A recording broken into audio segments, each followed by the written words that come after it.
real with y'all for a minute. Zoning in Cities Skylines sucks. Sure, it's a great way to expand quickly, but once you start adding in more and more custom assets, without careful attention to detail, it starts to look kind of bad. The areas that are just blanket zoned without any thought don't really have a coherent character. Today, we're going to change that and begin the process of reimagining these neighborhoods. Hello again, and welcome back to Saltaire, a modded City Skylines series inspired by Salt Lake City. So when the channel first started way back in July of last year, I built this huge swath of generic low-density suburbs. And other than a few select areas, mostly big box stores, the neighborhood that came to be known as South Saltaire wasn't really given the attention to detail it deserved. It was sort of zoned and forgotten about. Sure, I was able to use the old building themes mod to have some control over what spawned here, but as that mod stopped working, it just kind of became more and more messy as I expanded the city around it. And lately, I've been thinking a lot about how in real life, cities aren't static and often change gradually over time. While this change in the city is far from gradual, it's very much needed. As you can see, for the housing, I'm being much more intentional about the styles I'm placing down, trying to use homes that look like they were all built in a similar style and time period. One advantage of zoning is that it's quick and efficient, and using Find It to plop down buildings can be a bit time-consuming. One way I've used very liberally on this channel to speed up that process is through the creation of custom tags in Find It, adding the desired building to the tag, and then using the Alt-V hotkey to place them at random from just that list. This helps provide a nice balance between the efficiency of zoning and the curation that's made possible by hand placing everything. I'm also taking time to improve both the walkability of the neighborhood with pedestrian paths and adding in much needed services such as police, fire, and education.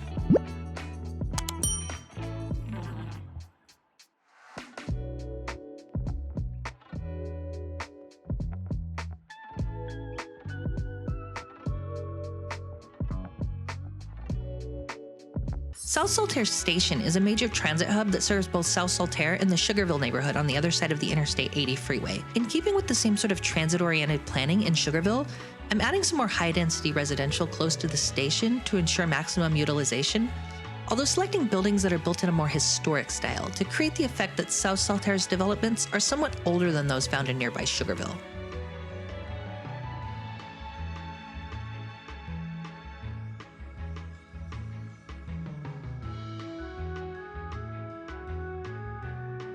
Along the nearby street known as 1900 South is a small commercial corridor with a few fast food restaurants and a gas station. These businesses mostly existing to provide services to commuters who drive in and use the nearby park and ride, completing their journey to their destinations using the reliable tram service at South Saltaire Station. I thought it'd be a fun little project to create a drive-through for this McDonald's, using a 1-unit wide, one-way road wrapped around one side of the building with parking near the main entrance.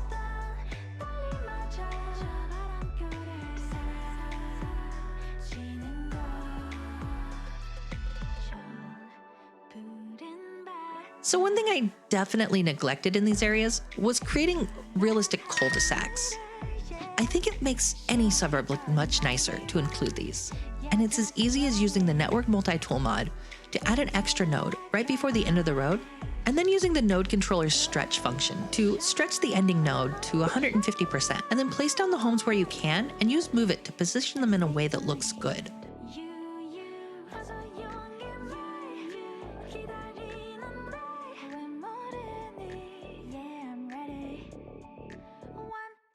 One thing the city as a whole is lacking is elementary schools. And we're way over our current capacity, so we're going to add in 3 new schools to the area. A common aspect of American suburban subdivisions is that they're often built out with a dedicated space, usually in a central location in the neighborhood for elementary schools. I like to use these odd-shaped lots to create little campuses with the school, adding parking, walking paths, playgrounds, and other athletic facilities like tennis courts nearby, along with some light landscaping like fencing and trees and bushes. Even these small bits of detailing make a huge difference in making neighborhoods appear more realistic and detailed without too much effort.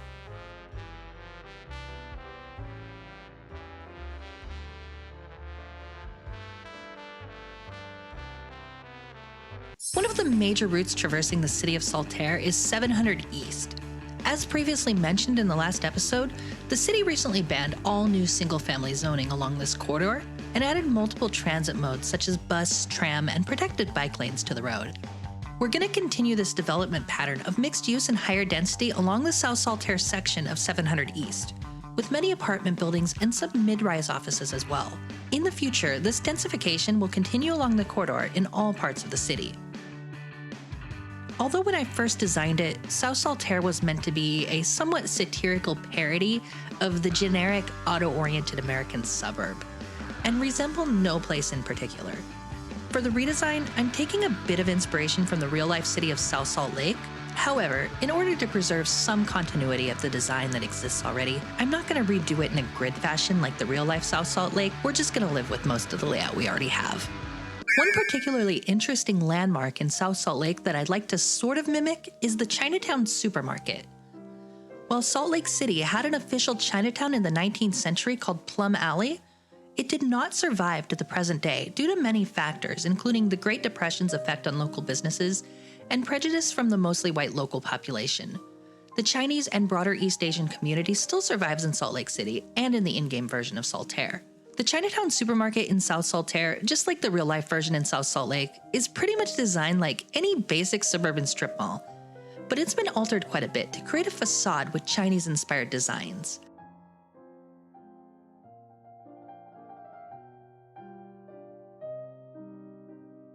The beautiful gate leading into the parking lot was specifically designed to celebrate the cultural heritage of Utah's residents of Chinese descent and in remembrance of the city's original Chinatown, which was abandoned and replaced with the parking lot in the mid-20th century. I'm using procedural objects to take a few various traditional Chinese buildings, mainly for their roofs, and modifying them to fit. While it doesn't look exactly like the real-life version, I did my best to at least capture the essence of the place. After all, the goal of this project has never been to create an exact one-to-one replica of Salt Lake City, just to build something that resembles it and feels kind of like an alternate reality version. This little pavilion and courtyard doesn't actually exist in real life, but I wanted to create a bit more visual interest in the space and not have the entire area full of parking lots. I think it's a nice bit of open space for shoppers to relax and meet with friends or family. As more and more East Asian immigrant communities move into the suburbs, many businesses serving the local population have opened up in these sorts of shopping centers all across the western United States. South Saltaire's Chinatown supermarket is populated primarily, but not exclusively, with businesses catering to the city's Chinese American community. However, in recent years, other East Asian groups have opened up businesses in the shopping center, including a sushi restaurant and a couple of Korean language businesses. For the main supermarket, I was able to create a custom sign using procedural objects and importing my own texture, which is just a cropped screenshot of a photo from the real-life Chinatown supermarket signage. It doesn't look perfect, but it works well enough.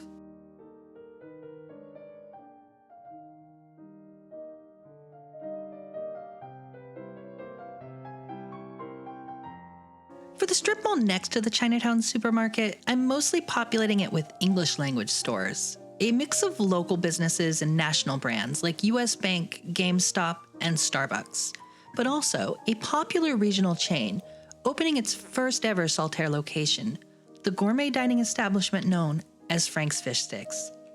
Behind the shopping centers, I had kind of an odd-shaped space, and I wanted to add a little more detail. So I put in a little loading bay with shipping containers and a couple of trucks. I often don't include areas like this near my retail stores, but I think it's a nice touch of realism to show that imported goods have been delivered here, ready to be stocked on store shelves. Another small commercial corridor in South Saltaire is 550 East. Its close proximity to much of the housing here makes it a short walk away for many residents. These sorts of commercial strips located off of major arterials are somewhat rare in American suburbs, but help to provide easy access to needed services for those who live close by and help provide a sense of life and community in places that would otherwise require the use of a car to get anywhere of interest. A quick update for everyone who's been following Saltaire for a while now. I know I've done the past few episodes on a winter map, but honestly, being a Californian who's never lived through a snowy winter, I have no idea how long the snow season lasts in Utah, so I'd love your feedback. When should we convert it back to temperate? Let me know in the comments.